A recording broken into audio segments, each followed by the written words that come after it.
Francine Méran est née dans une famille juive strasbourgeoise.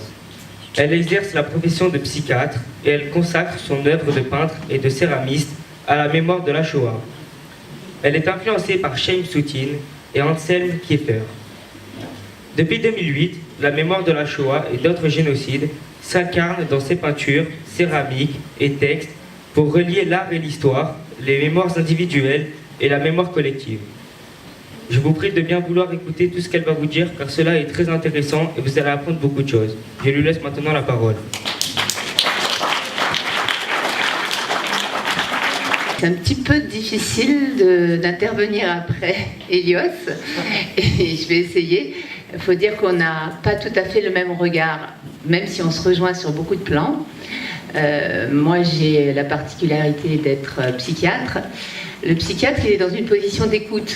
Donc, c'est un petit peu le revers de la position d'Elios qui produit et qui se met en scène quand il veut faire passer un message, pour faire passer la musique, pour la rendre vivante, pour vous la transmettre et qui arrive à vous capter aussi avec sa façon de faire vivre ce qu'il remet en scène, à la fois les histoires et à la fois les morceaux qui ont été conçus, créés dans cette barbarie qui était les camps.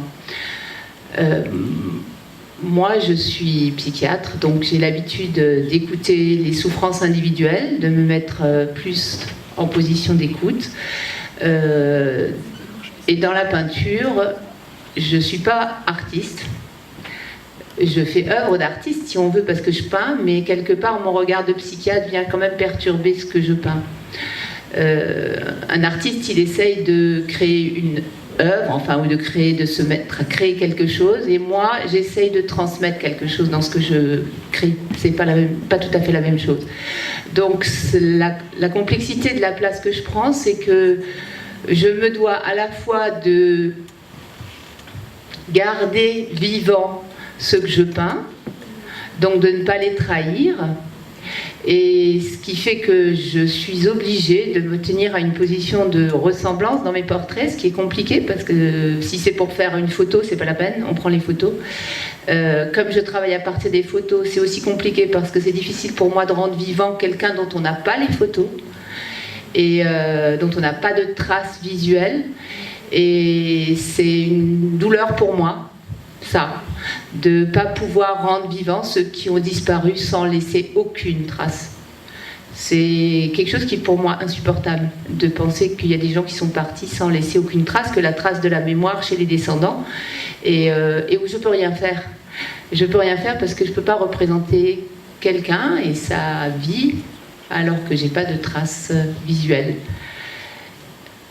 Pour l'instant, en tout cas, je ne peux rien faire. J'arrive pas. Donc, je peux juste peindre à ce moment-là les descendants en imaginant, et c'est arrivé, que les gens, en voyant les descendants, retrouvent le visage, ce qui à chaque fois est pour moi quelque chose de très émotionnel pour moi. Les gens retrouvent dans le visage du descendant quelque chose du visage qu'ils avaient connu ou dont ils avaient entendu parler de celui qui a disparu. Et c'est arrivé à plusieurs reprises. Et voilà, on va dire, j'ai le sentiment d'avoir gagné quelque chose et d'avoir fait vivre vraiment quelqu'un dont il ne reste pas de traces. Alors ici, je vais d'une part, je vous ai mis quelques portraits, je ne vais pas forcément parler d'eux, mais c'est plus pour vous expliquer le travail que je fais. Donc depuis 2008, je ne peins pas que des visages, mais je vous ai ramené ici des visages de diverses mémoires. J'ai commencé par peindre la mémoire de la Shoah. Et lors des expositions, comme le disait tout à l'heure Terence, je fais venir des témoins qui viennent parler de leur mémoire. Parce que l'objectif de mon travail, c'est d'être juste un vecteur de transmission. Donc de permettre de raconter l'histoire quand il n'y a personne pour la raconter d'autre que moi. Et sinon, de permettre à un témoin de venir parler et de faire revivre un petit peu ou la mémoire de celui qui a disparu ou sa propre histoire. ici, simplement, c'est pour vous montrer qu'il y a 2 enfants cachés que j'ai fait venir à Strasbourg, ces 2 enfants cachés de Marseille, Albert Barbout et Pierrot Drahi, qui tous les 2 étaient enfants cachés avec chacun une histoire individuelle propre, qui n'est pas la même, qui se sont rejoints dans leur parcours, puisqu'ils se sont retrouvés dans une maison d'enfants, ils se sont perdus de vue pendant 15 ans, et ils se sont un jour retrouvés à une assemblée, et ils se sont rendus compte que, en fait, Albert Barbout, celui avec les lunettes, il a reconnu en fait le petit garçon dont il devait s'occuper dans la maison d'enfants en France où il était après-guerre, le petit qui avait 5 ans et il est devenu son grand frère d'adoption. Donc je les ai fait venir tous les 2 à Strasbourg avec leur portrait, un portrait d'un certain nombre d'enfants cachés. Dans mes tableaux se confrontent 2 choses. D'une part le regard, qui pour moi est essentiel. Le regard, c'est ce qui rend vivant. Donc l'idée pour moi, c'est vraiment de tenter de rendre vivants les visages de ceux qui sont disparus, et se confrontent à ça les numéros. Dans tous les tableaux, je mets des numéros. Alors vous allez me dire pourquoi on met des numéros. D'abord, je déteste les numéros. Je déteste les chiffres. Je suis médecin, donc je suis scientifique de base. J'étais plutôt littéraire, mais j'ai quand même fait mes études de médecine. Et quand on est un numéro, on n'est plus un homme. Quand on est compté comme des numéros, on n'est plus des hommes. Quand on est compté, c'est qu'on est 2 identités comptabilisables. Donc on est la même chose 2 fois, parce qu'on compte des objets, ça veut dire qu'on est tous des tables, on est tous des chaises. L'homme, on ne peut pas le compter. Donc quand on compte le nombre de morts, qu'est-ce que ça veut dire? Un attentat où il y a 300 morts, un attentat où il y a 2 morts, enfin qu'est-ce que ça veut dire? Ça veut dire 1 plus 1 plus 1, on s'en fout du nombre. Donc pour moi, c'est antinomique de l'humain de parler de nombre. Ce qui fait que je me suis dit que pour représenter la barbarie, le mieux c'est vraiment d'opposer l'unicité d'un regard, l'unicité d'une histoire, l'unicité d'un individu avec cette notion du nombre qui fait perdre toute valeur de l'individu. Bien sûr, vous allez me dire, les nombres, c'est aussi les matricules, bien sûr, mais c'est pas que les matricules. Les matricules, c'était perdre son nom, être nommé par un numéro. Le numéro, il symbolisait la perte de l'identité de la personne, c'est-à-dire la perte de... Quand on est nommé par son père, par sa mère, on s'intègre dans une histoire, dans une langue, dans une culture. Un nom a un sens, vous avez tous des noms. Les noms, si vous demandez à vos parents, ils ne sont pas là par hasard, hein. Ils ont été... alors parfois, on ne sait pas pourquoi, mais ce n'est pas le hasard. Et quand on a un numéro, quand on est numéroté dans un camp, on est...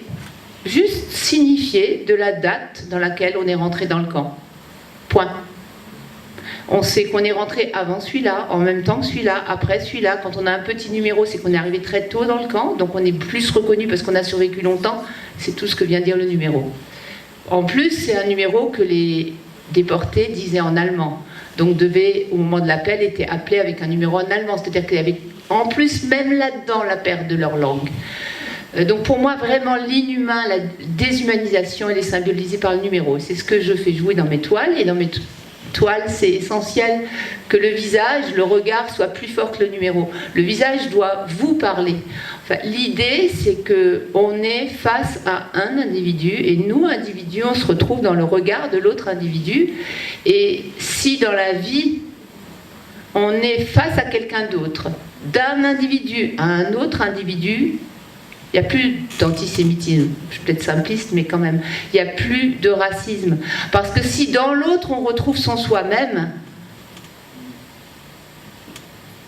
ce qui arrive aujourd'hui n'arriverait pas, quoi. Je suis désolée, mais je reviens toujours à ce qui se passe aujourd'hui parce que l'actualité vient vraiment interférer dans mon travail et j'arrive plus à faire autrement. J'ai fait un travail de mémoire jusqu'à il y a quelques temps, exclusivement de mémoire, mais l'actualité vient me percuter. Et je ne peux plus faire comme si je parlais que de l'histoire, parce que c'est notre histoire aujourd'hui, c'est votre histoire, c'est votre avenir. Et je reviens toujours au Bataclan, parce que ça m'a extrêmement choquée. Je n'ai pas peint le Bataclan. Mais dans le Bataclan, ce qui m'a choquée, c'est que des jeunes français ont tué d'autres jeunes français, les mêmes en face, quoi. Et de penser qu'à ce moment-là, alors chez les Tutsis c'était pareil, je veux dire dans la Shoah c'était pareil, mais là, je sais pas, on est concerné parce que c'est notre vie, notre 21e siècle, on est dedans, de dire que ce jeune, il était là avec sa Kalachnikov, je sais pas quelle arme, je m'en fous, mais qu'il était là et il tire sur un jeune comme lui, quoi. C'est-à-dire que dans cet instant-là, il a oublié qu'en face de lui, il avait le même, quoi. il l'a oublié. Il a pensé qu'en face de lui, c'était pas un humain comme lui. Donc si on arrive à faire se répondre un visage, un regard avec votre regard, avec le regard de celui qui vient voir l'exposition, et quelque chose se passe, et ça se passe. Et ça se passe parce que j'ai exposé au Centre de la mémoire arménienne à Dessine, et il y a une dame qui est venue me dire à la fin de à la fin de ma visite guidée, elle est venue me dire, c'est extraordinaire, c'était la première fois qu'on me disait ça, on a l'impression que dans la pièce, elle est pleine d'âme. Et c'était vraiment un compliment, qui m'a énormément touchée. Bon. Donc j'ai peint des mémoires aussi oubliées, parce qu'il y a des mémoires dont on parle peu. Elios en a parlé tout à l'heure des Tziganes. Donc j'ai peint les Tziganes, parce que les Tziganes parlent peu de leur déportation. On ne leur donne pas non plus d'espace de parole, et ils n'ont pas beaucoup d'accès à l'écrit et à la parole pour parler de leur souffrance. Et leur culture fait aussi qu'on ne parle pas de la souffrance. Donc là, c'est des portraits de Tziganes, dont M. Gurem, qui est un témoin qui continue à témoigner régulièrement à la télévision et qui continue à vivre sur les lieux des camps. Une mémoire dont on ne parle pas non plus, c'est la mémoire des handicapés. Donc on en parlait tout à l'heure, les premiers qui ont été gazés, ce n'étaient pas les juifs. C'était les handicapés. Pourquoi j'en parle? Pour deux raisons. Aucun handicapé n'est là pour en parler, c'est la première raison. Donc il faut bien que quelqu'un en parle. Je suis médecin, je suis en plus psychiatre, donc bon, ça me touche peut-être encore plus. La deuxième raison, c'est parce qu'il y a vraiment quelque chose de fondamental, et là aussi je reviens à Elios, en a parlé, mais autrement, mais quand même il en a parlé aussi. La question de l'utilité dans une société. Les nazis avaient décidé que ne devaient vivre que ceux qu'ils estimaient utiles. Et cette notion d'utilité, elle est quelque chose vraiment d'important à entendre. Qui a le droit, dans une société, de décider qui est utile ou qui n'est pas utile? Qui peut se permettre de décider qui a du sens pour le monde, pour l'humain, pour l'humanité, ou qui n'en a pas? Quand on n'a pas de travail, on est donc plus utile à une société. Quand on n'a pas de famille, quand on n'a pas d'enfants, quand on a un handicap, on n'est pas utile. Ça veut dire qu'on a le droit, nous, à notre niveau, de décider de la vie et de la mort de quelqu'un parce qu'il est soi-disant, selon notre théorie, utile ou pas. Alors je pense qu'on est tous utiles, déjà, pour commencer. Tous ceux que vous êtes, on est tous utiles, à chacun de trouver sa place, à chacun de chercher sa place. Mais on est tous utiles, on a tous une place unique. Il y a un lieu qui m'a beaucoup interpellée, c'est Berlin. Dans le musée de l'Holocauste à Berlin, il y a une salle qui reprend tous ces Allemands qui ont disparu par la Shoah et qui disent qui ils étaient. Donc alors il y a des musiciens, il y a des chercheurs, il y a des médecins, il y a des ouvriers, chacun avait une place. Et le monde, il a perdu par le gazage, par l'extermination, il a perdu une quantité incroyable de gens qui étaient utiles pour la société. Et ceux-là, ils sont irrécupérables, c'est irrattrapable, on n'est pas remplaçable. On les a perdus parce qu'on a perdu eux, on a perdu leurs descendants, on a perdu tout ce qu'ils pouvaient transmettre dans une vie, et c'est tout ça qu'on a perdu, et c'est tout ça que j'essaye, moi, juste de vous faire sentir. Voilà, aussi, j'essaye de transmettre des histoires oubliées dont personne ne parle. Cette petite fille, elle est derrière moi d'ailleurs, ici. Je vous en dirai juste un petit mot. Jacqueline Morgenstern, elle a son oncle qui vit ici à Cannes, enfin son grand-oncle, je suppose, je suis très nulle dans les générations. Je crois que c'est son grand-oncle qui vit ici à Cannes. Il s'appelle Jacques Morgenstern. En fait, la dame qui est à côté, là-bas, dans l'école, c'est une dame qui vit en Sicile. Donc cette dame, on a été en contact par Facebook. Elle a créé elle fait dessiner les enfants dans les écoles, elle leur fait faire des papillons. Et les papillons, c'est l'idée de transmettre le nom d'enfants qui sont morts pendant la Shoah. Donc chaque enfant est symbolisé par un papillon. Donc en fait, il y a dans plein d'écoles, elle fait faire des papillons. Un jour, elle m'a écrit et elle m'a dit est-ce que ce serait possible que vous peigniez la mémoire d'un enfant de Bülent-Hüsedam. Alors Bülent-Hüsedam, c'est ces enfants, il y a eu 20 enfants, à la fin de la guerre, il y a eu des enfants de tous les pays qui ont été amenés à Neuengamme, dans le camp, et qui ont subi des expérimentations épouvantables. On leur a injecté la tuberculose sous la peau, on leur a extrait des ganglions à vif, horrible, comme tous ces médecins, pseudo-médecins, qui se servaient des humains comme des cobayes. Et après ça, on arrivait vers la fin de la guerre. Et donc ils étaient évidemment un peu gênés de ce qu'ils avaient laissé comme traces, donc ils ont essayé de cacher ces traces. Ils ont ramené ces enfants de Neuengamme, les 20, il y avait 2 Français dedans, Jacqueline Morgenstern et un autre petit garçon. Ils les ont ramenés dans une école à Hambourg, et avec quelques adultes qui étaient sur place aussi, des gardes, pour qu'il n'y ait aucune trace de cette histoire. Ils ont pendu les enfants ils les ont endormis, ils les ont pendus au mur avec des crochets comme des morceaux de viande. C'est pour ça que j'ai fait le numéro comme une espèce de corde, comme si on l'accrochait. Et on a fait disparaître les corps, et on n'en a plus parlé. Et les parents ne savaient pas ce qu'étaient devenus ces enfants, n'ont jamais su ce qu'étaient devenus ces enfants. Et des années après, en fait, il y a un journaliste allemand qui a fait un article là-dessus et qui a retrouvé des traces. Et aujourd'hui, c'est un endroit qui est commémoré tous les ans. Il y a une cérémonie sur place. Parce qu'il faut savoir qu'après la guerre, c'est devenu une école comme toutes les écoles. Ça veut dire que dans le lieu même de l'horreur absolue, il y avait une école banale. Ça ne posait à personne de problème. Tout le monde savait qu'il y avait quelque chose dans cette école, quoi. Et donc j'ai parlé de cette petite fille. Et en parlant de cette petite fille, il y a des gens qui m'ont retrouvée, quoi. Et en parlant d'elle, en fait, il y a un cousin il y a plusieurs personnes. Il y a aux États-Unis, il y en a plusieurs qui m'ont écrit, qui l'ont vu. Enfin, j'ai cherché aussi sur Internet un petit peu les Morgenstern qui traînaient un peu par-ci par-là pour essayer de les retrouver. Et il y en a un qui m'a écrit qu'il était tellement fier que Jacqueline se trouve à côté d'Anne Frank dans mes expositions et que quelque part je lui donnais une existence. Voilà.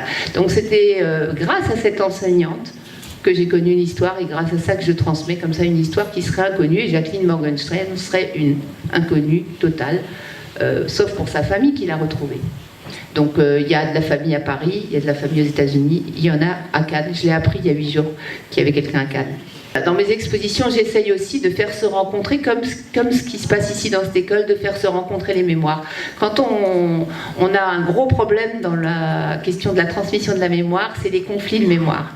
Il y a une espèce de concurrence. Nous, on a plus souffert. Bon, moi, je pense que évidemment, les souffrances ne sont pas les mêmes. Il ne s'agit pas du tout de dire que les uns et les autres ont vécu la même chose, que les Tutsis ont vécu la même chose que la Shoah, que le génocide arménien, c'est la même chose. Par contre, ce qui est sûr, ce qui est la même chose, c'est les mécanismes au départ sont les mêmes, le négationnisme à la sortie, il est le même aussi, et la barbarie des hommes, elle se rejoue à chaque fois, avec le même système de racisme, la même désignation d'un bouc émissaire toujours différent. Hier c'était ceux-là, demain c'est nous. Bon, de toute façon, personne n'est à l'abri. Et quand on témoigne à plusieurs, quand il y a un témoin Tutsi, un témoin arménien et juif, ça permet d'être plus fort. Ça permet de dire non, croyez pas que c'est juste nous, quoi. Non, c'est vous, quoi. Et ça renforce. Et puis ça permet aussi d'unir tout le monde autour de la question même du génocide et pas autour de la question de la victime uniquement. Donc souvent j'ai plusieurs témoignages. Donc là vous voyez par exemple pour les Arméniens, demain vous verrez monsieur Megardichian, donc le monsieur à côté des 2 femmes là, sa femme et sa sœur, qui viendra témoigner. À côté de monsieur Megardichian, il y a un portrait en bas, un monsieur avec un espèce de chapeau, c'est son grand-père. Donc j'ai peint son grand-père. Il faut savoir que son grand-père, c'est le père du monsieur qui est à côté de moi. Et ça a permis le témoignage, et puis il reviendra témoigner demain, puisqu'il va venir ici. Antoine Agopian, donc c'est quelqu'un que j'ai rencontré à Marseille il y a 2-3 ans. Je cherchais des témoins sur la région parce que je voulais exposer à Marseille. L'exposition de Marseille s'est finie hier. Monsieur Agopian, je l'ai rencontré, on s'est trouvé dans un café ensemble, on a bavardé, et il m'a parlé d'une histoire très très lourde de son père, qui a été donc rescapé du génocide arménien. Il était orphelin avec son petit frère, qui avait 1 an de moins que lui, et ils ont été, comme beaucoup de ces enfants qui ont été déportés, sont arrivés dans des orphelinats.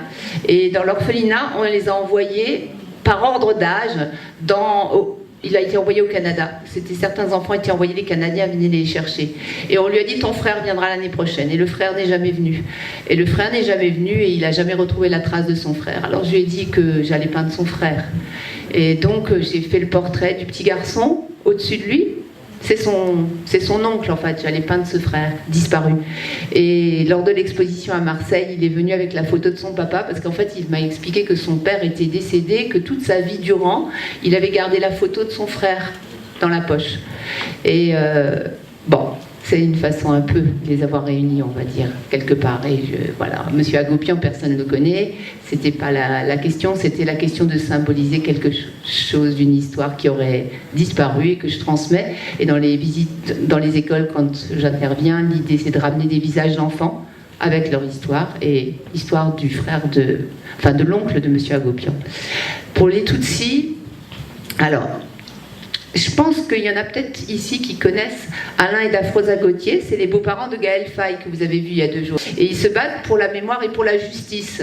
Ils se battent pour qu'on juge les génocidaires qui sont cachés ici en France, tranquillement. Récemment, il y a eu un médecin comme ça qui a trouvé un poste, il y a très très récemment, un médecin qui a du sang sur les mains, mais vraiment du sang sur les mains, et que la France lui a permis de trouver tranquillement un boulot dans nos hôpitaux. Il y a eu des actions contre, et grâce à ça, il a été licencié, à peine engagé, mais grâce au fait qu'on bouge. Ce que je veux dire par là, c'est qu'en bougeant, ça sert quand même à quelque chose. Au niveau des procès, ils ont plus de mal, c'est très très long pour aboutir. En bas, il y a Révérien, je crois que vous l'avez déjà vu aussi, non ? Il est venu il y a 3 ans. Voilà, voilà, Révérien. Et au-dessus, c'est Béatrice Mukamulinva, et elle, je l'ai peinte pour transmettre sa propre histoire. Alors Béatrice, c'est quelqu'un que j'ai rencontré, les autres aussi, mais Béatrice, elle a une histoire affreusement douloureuse. Elle est venue en France, elle a laissé ses enfants au Rwanda, chez son frère. Elle est venue rejoindre son mari qui faisait une thèse en Belgique. Et le lendemain ou 2 jours après, il y a eu le génocide, il y a eu l'avion qui est tombé. Elle n'a jamais retrouvé ses 3 enfants. Depuis, elle les cherche, depuis 1994, et elle a tenté de créer une association pour rechercher tous les enfants perdus. Elle s'est rendue compte qu'il y avait beaucoup d'enfants qui étaient perdus et certains qu'on retrouvait. Tous n'étaient pas morts. Et donc la petite jeune fille à côté, que j'ai peinte aussi, on l'a retrouvée. Elle a retrouvé de la famille au Rwanda après. Et donc c'était pour soutenir cette association de Béatrice et pour la transmettre. Bon, ça c'est juste pour vous montrer la réunion des mémoires. Donc il y a Evelyn Askolovitch, que vous voyez, la petite dame en blanc, qui est venue témoigner l'année dernière, qui a été déportée à Bergen-Belsen. Elle avait 4 ans. À côté, il y a Immaculée Pinganzima, qui, vous la verrez, elle est en dessous, c'est son portrait, qui est rescapée du génocide. Madame Paula, qui est une amie à moi, qui vit à Strasbourg, qui est rescapée d'Auschwitz. Oui, Evelyn Askolovitch, c'est le petit portrait de la petite fille qui est là. Et puis, à côté d'Evelyn Askolovitch, il y a un monsieur avec un pull bleu. C'est un enfant caché, Alain Hirschler, dont le papa était un rabbin et il était entre autres à Marseille. Et il a placé ses enfants pour pouvoir continuer à travailler dans la résistance. Et il a beaucoup aidé ici au niveau de la résistance. Il a été déporté, sa femme aussi. Donc Alain Hirschler n'a quasiment pas connu ses parents. Il avait, je crois, dans mon souvenir, entre 3 et 5 ans. Quand il a été placé, c'était son anniversaire. Et il les a jamais revus. Et là, je vais passer 2 petits extraits. Donc on peut mettre l'extrait d'Immaculée. C'est juste pour vous montrer le sens que ça peut avoir pour les uns et les autres de faire des portraits. C'est un travail merveilleux qui personnellement m'a fait du bien. Parce que dans tout ça, les miens n'ont pas eu de sépulture. Les miens sont passés dans le silence. Personne ne s'en souvient. Et un jour, Francine me propose de faire des toiles de ma famille. Mais pour moi, c'était le jour où on a fait l'exposition au Préau de Oberhausbergen. Le sentiment que j'ai eu, c'est comme si je mettais ma mère à Paris, où est-ce qu'on met dans le musée, quand on élève les gens qui sont morts. Et que c'est formidable parce qu'on les nomme. Je ne lui donne pas le souffle pour qu'il respire, mais il vit en moi, je parle de lui, d'elle, elle n'est pas dans les oublis, c'est ma mère, c'est mon père, on n'a pas pu peindre mon père parce qu'il a été détruit, il n'y a même pas de photo, mais c'est un travail formidable qu'il fait. Et dans le travail qu'il a fait, j'ai accepté qu'il me peigne comme témoin. Elle a peint les victimes, les témoins et les témoins. Donc c'est un travail formidable de transmission de mémoire. On passe à un autre extrait sur quelqu'un d'arménien. C'était à Marseille, il y a un mois, même pas. D'ailleurs, notre mère va lire un de ses poèmes. Donc, il se trouve en fait, notre grand-mère a écrit pendant, depuis qu'elle est partie à la retraite des poèmes. Et donc, pour ses 100 ans, on a édité un livre 100 poèmes pour 100 ans, en fait, puisqu'elle avait eu 100 ans, et donc 100 poèmes ont été édités pour 100 ans.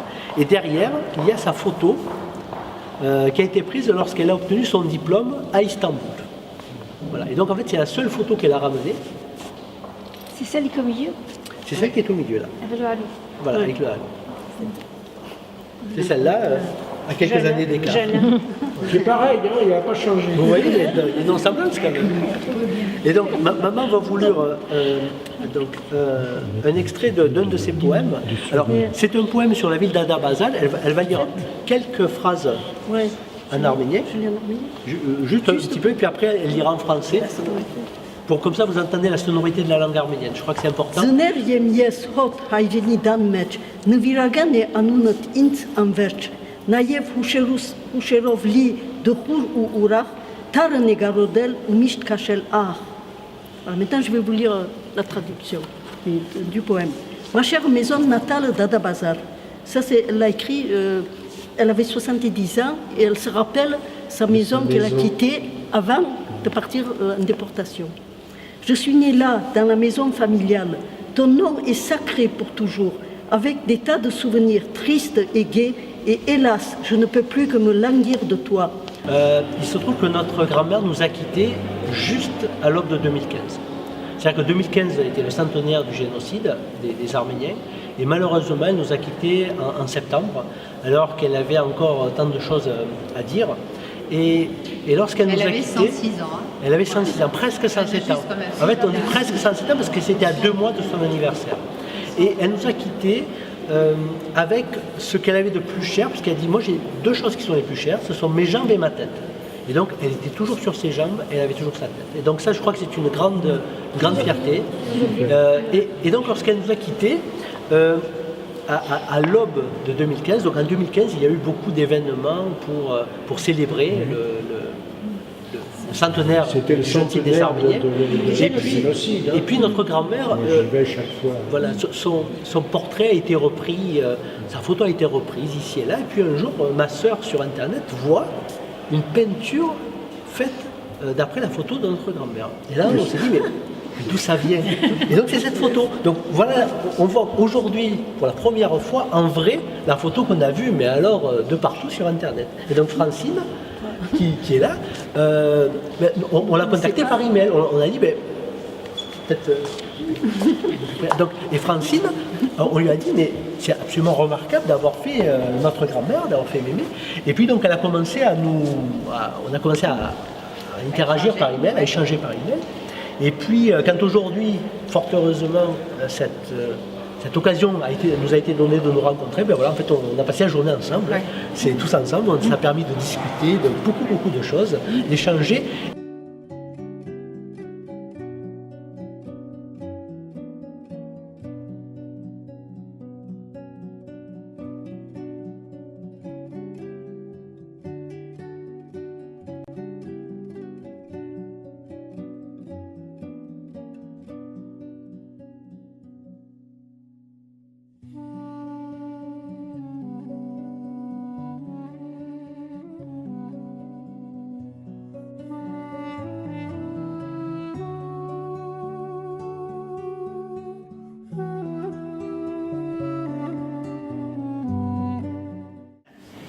Ceux qui veulent encore, je leur montre quelque chose, sinon on s'arrête. Mais je voulais montrer le film monté par les élèves l'année dernière autour du traumatisme de la transmission du génocide chez quelqu'un d'arménien.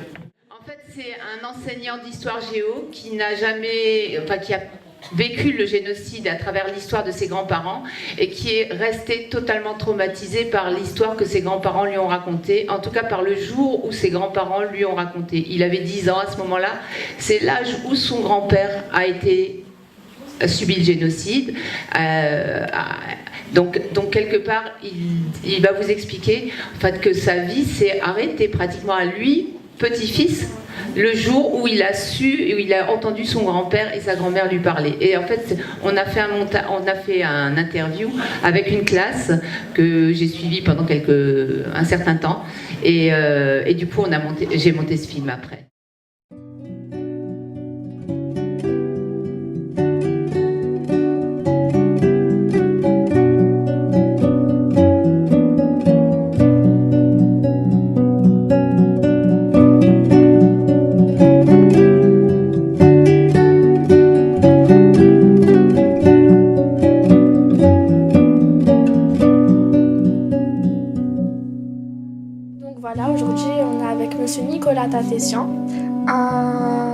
C'est le petit-fils d'un rescapé du génocide arménien. Il va nous raconter son histoire. J'étais assez jeune, j'avais une dizaine d'années et je voyais mes grands-parents à ce moment-là pendant les vacances d'été. Au mois de juillet-août, on avait l'habitude de se réunir dans une maison familiale dans la ville de Menton, qui est au sud-est de la France. Et c'était l'été, donc à midi, je m'en souviens bien parce que c'était un temps de sieste et moi j'étais assez jeune, je faisais pas la sieste à midi, mais voilà, mes parents, mes grands-parents avaient l'habitude de profiter de ce petit moment pour dormir et moi je restais avec mon grand-père et ma grand-mère et ils me racontaient des histoires. Mon grand-père aimait bien me raconter des contes, des choses comme ça et j'aimais beaucoup l'entendre parler et puis c'est dans un de ces moments-là que au lieu de me raconter un conte comme d'habitude, eh bien il m'a parlé de ses souvenirs de jeunesse, de l'Arménie et de comment il est arrivé en France en fait. D'accord. Et ce jour-là, je crois bien avoir demandé un peu de précision sur qu'est-ce que c'est que l'Arménie exactement, voilà, parce que j'en avais pas une idée très claire.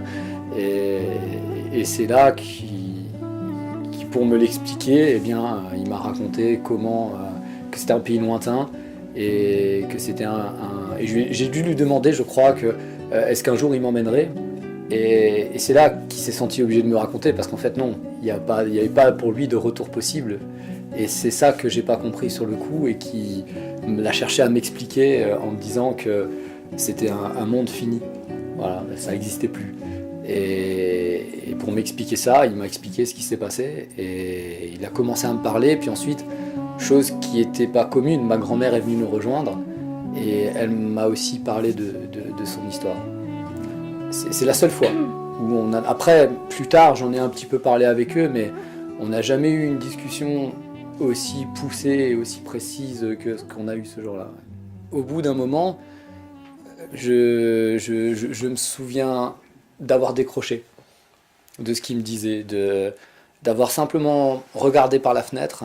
Et c'était midi, en Provence, à midi, il y a un soleil très fort et c'est très calme, enfin on n'entend pas grand-chose à part les bruits d'une ville en été, c'est-à-dire des rires, les mouettes, une ambiance très très apaisée en réalité.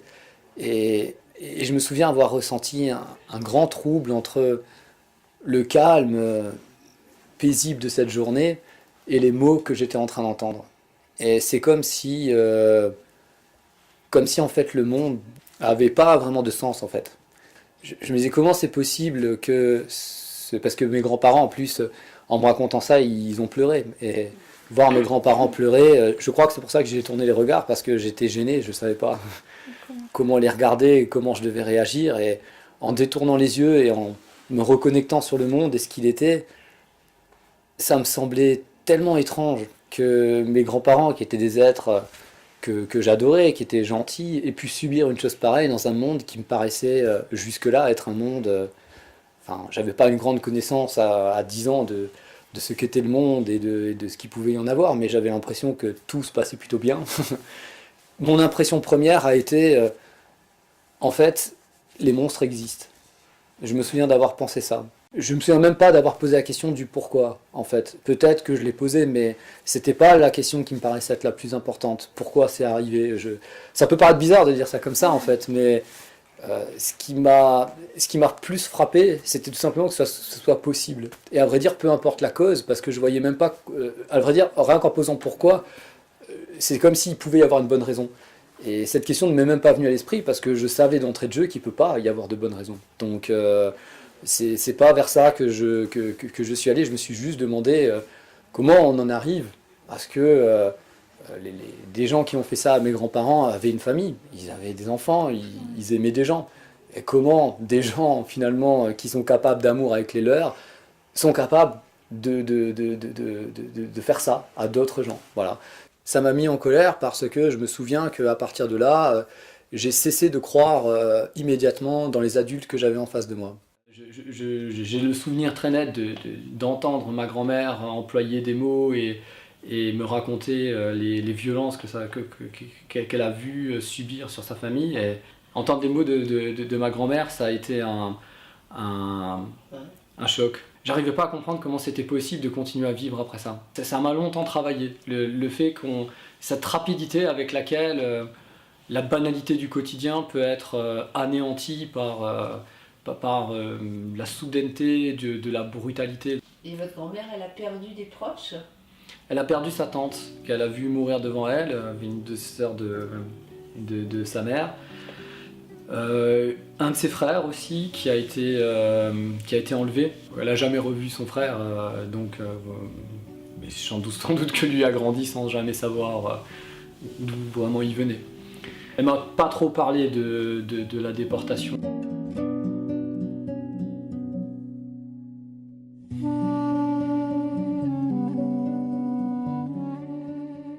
Un des frères de la mère de mon grand-père, donc mon arrière-grand-mère, c'est un arrière-grand-oncle, donc du coup, il s'appelait Avedis Mouradian et c'était un peintre qui travaillait pour des officiels ottomans, et notamment des militaires.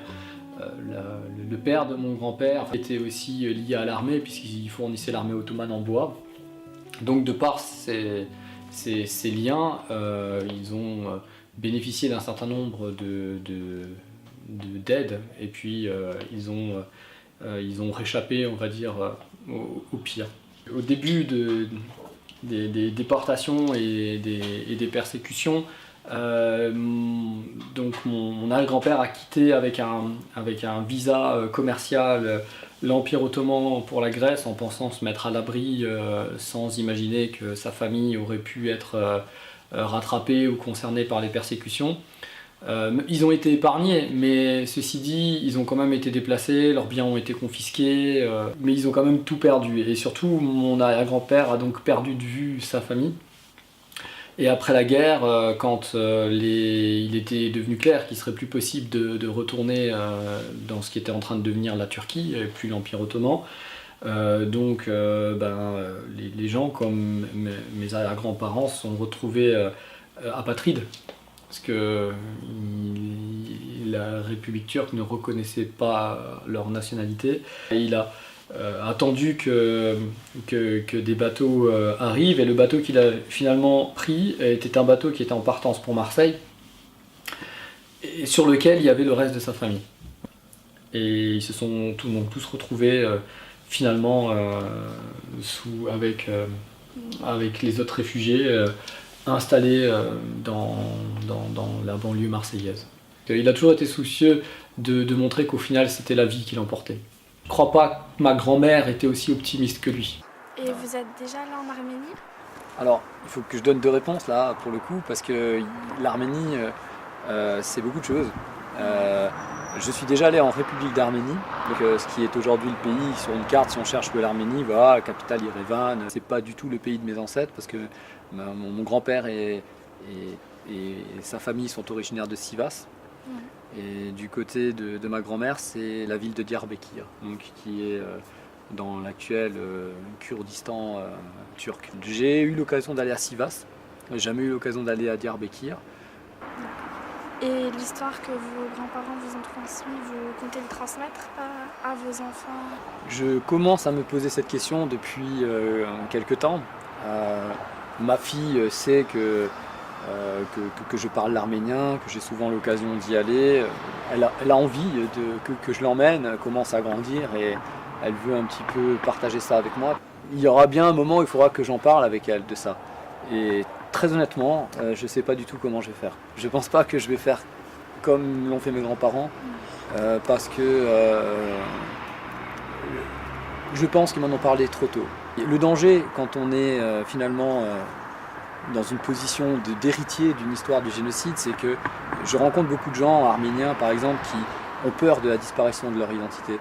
Je crois qu'il faut distinguer deux choses. C'est une chose de vouloir éliminer des personnes au nom de leur identité, c'en est une autre que par la force des choses, les choses se mélangent et disparaissent. Les êtres humains, ils sont faits pour se rencontrer, se métisser, se transformer, et c'est bien que ça se passe comme ça. Monsieur Tatessian, est-ce que vous avez déjà témoigné par rapport à cette histoire? J'ai souvent eu l'occasion de parler du génocide des Arméniens, mais c'est vrai que témoigner comme ça de mon histoire familiale et personnelle, hors du cadre, on va dire, familial ou de ma vie privée, non, c'est la première fois. Je trouve que c'est important de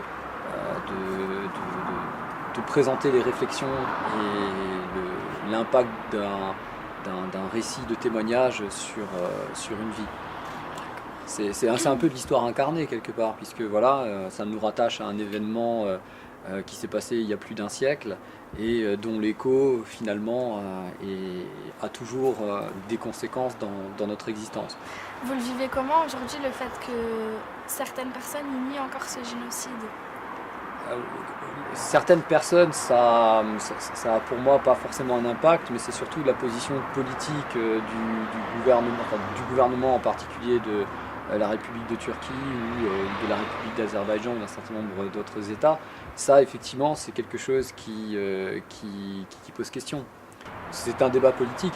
Il y a en Turquie des gens de toutes origines, de toutes confessions qui ne nient pas le génocide. Que ces gens-là passent aux yeux des autorités pour des traîtres, et tout le danger est là. Ce qui m'inquiète dans le négationnisme, c'est cette posture de refuser de penser contre soi. Et la montée des extrémismes actuels, comme on peut l'observer à l'heure actuelle, c'est vrai qu'on voit que la tendance au génocide, elle est très forte. Autour de la mobilisation religieuse, autour de la mobilisation nationale, on voit ressortir les mêmes thématiques.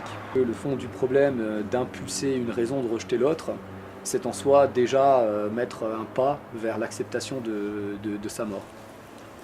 Voilà. Et moi, c'est quelque chose que je rejette fondamentalement de tout mon être. S'il y a une leçon à retenir pour moi du témoignage de mon grand-père, c'est que je crois que ça m'a appris qu'on ne peut pas avoir de bonnes raisons de souhaiter l'exclusion ou la mort d'un être humain.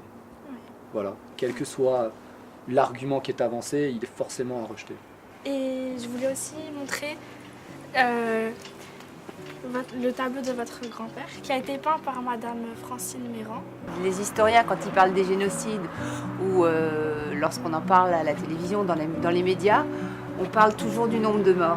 Et moi, je suis psychiatre et en tant que psychiatre, c'est l'individu qui compte. Et derrière le nombre de morts, c'est important pour moi de rappeler que c'est des individus avec chacun une histoire personnelle, une histoire propre et une histoire unique. Et pour moi, chaque histoire vaut le coup. Chaque personne a une richesse en soi. Pour notre monde, chaque histoire et chaque personne a une valeur et compte. Et toute personne manquante est quelqu'un de manquant pour le monde. Et c'est pas le nombre qui fait la valeur, le drame d'un génocide, c'est le fait qu'à côté de chaque individu, il y en a 1 plus 1 plus 1. Donc je peins les visages pour rappeler l'individu, les gens qui peuvent témoigner de l'histoire individuelle parce que le visage est humain et l'histoire fait aussi la particularité propre. Et puis autour, je mets le nombre. Ce que je disais tout à l'heure, c'est le nombre de morts. C'est-à-dire que le nombre de morts, derrière ce nombre de morts, il y a des visages et des individus. Et pour moi, l'important, c'est de transmettre. C'est pour ça que ce projet est là. Le projet il est là pour transmettre et je trouve que la transmission, elle passe par les générations comme Monsieur Tatessian qui transmet l'histoire de sa famille, les descendants et puis les jeunes qui entendent et qui vont forcément transmettre et peut-être être un peu plus vigilants dans leur vie future. J'espère que ça vous servira et que ça servira aux autres pour être plus vigilants, pour se dire que chaque vie vaut le coup et comme Nicolas Tatessian le disait tout à l'heure, rien n'autorise à ce qu'on détruise une vie.